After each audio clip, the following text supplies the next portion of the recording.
تمہارے ہاں گاؤں میں دستور ہوگا، ہمارے شہروں میں دستور ہے، جب لڑکا پہلی رات لڑکی کے پاس جاتا ہے، اللہ اکبر، کوئی کہتا ہے پہلی مرتبہ چہرہ دیکھے گا، منہ دکھائی میں کیا دے گا، کوئی کہتا انگوٹھی بنا رکھی ہے، کوئی کہتا میں نے لاکٹ بنا رکھا ہے، کوئی کہتا میں ہاتھ میں 5000 رکھوں گا۔ یا تو نظام الٹ ہے، معاملہ الٹ ہے۔ میرا نبی دولہا بلکہ پہلی رات سیدہ خدیجہ الکبریٰ کے حجرے میں گئے، اللہ اکبر، میرے نبی اندر داخل ہوئے، سیدہ خدیجہ الکبریٰ نے قدموں کی آہٹ سے پہچان لیا، گھونگھٹ میں کہنے لگی، سونے جہاں کھڑے ہو وہیں کھڑے رہیے، اپنے تکیے کے نیچے ہاتھ ڈالا، 40,000 درہم اٹھائے، حضور کے قدموں پہ لا کے رکھ کے رونے لگ گئی، کہنے لگی کملی والے اب گھر میں یہی کچھ بچا تھا جو آج میں نے تیری جوتیوں پہ قربان کر دیا ہے۔ یہ وہ خدیجہ الکبریٰ ہے جسے دنیا نے اسلام کی ملکہ کا نام دیا ہے۔ اسی کی بیٹی سیدہ فاطمہ الزہرا رضی اللہ تعالی عنہ، کائنات کے اندر بڑے بڑے جوڑے آئے لیکن اللہ کی قسم فاطمہ علی سے بڑھ کے جوڑا کوئی نہیں آیا ہے۔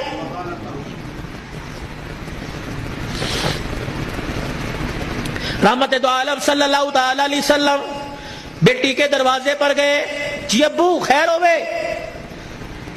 تم بھی کبھی یہ سنت سمجھ کے بیٹی کے دروازے پہ چلے جایا کرو اور جا کے کہا کرو آجا تیرا باپ تجھے لینے کے لیے آیا ہے۔ لیکن اس نبی کو کیا پتا تھا، جس بیٹی کو میں میکے لینے کے لیے گیا، سسرال لینے کے لیے گیا کہ میکے آجا، 4 دن باپ کے گھر میں رہ کے ویڑا آباد کر جا، اس نبی کے علم میں کیا تھا کہ 1400 سال کے بعد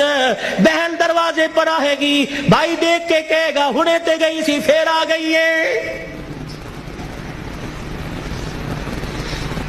کتنی بہنوں کو روتے دیکھا، بھائیوں کو فون کر کے کہتی ہیں ابا جی دے مرن تو بعد ایک مرتبہ بھی تو نے بلانے کا فون نہیں کیا ہے۔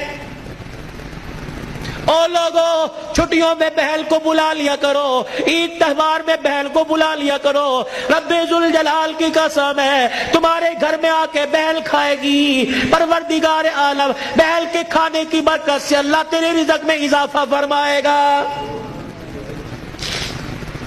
ماں باپ کو کھلانے سے، بہن بھائیوں کو کھلانے سے اللہ کی قسم گھر کے اندر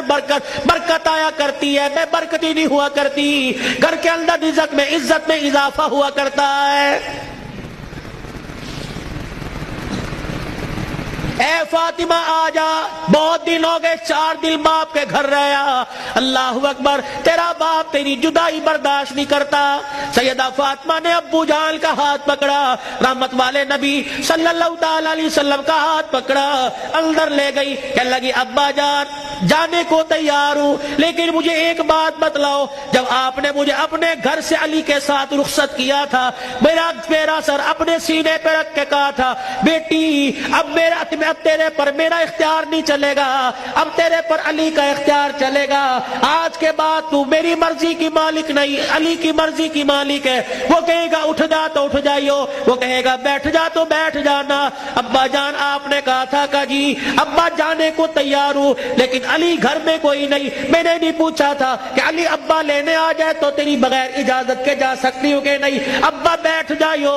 اگر علی کہہ دیں گے چلی جا چلی جاؤں گی، اگر منع کر دیا تو میرے ابا جان آپ ناراض نہ ہونا۔ لاؤ ایسی زندگی۔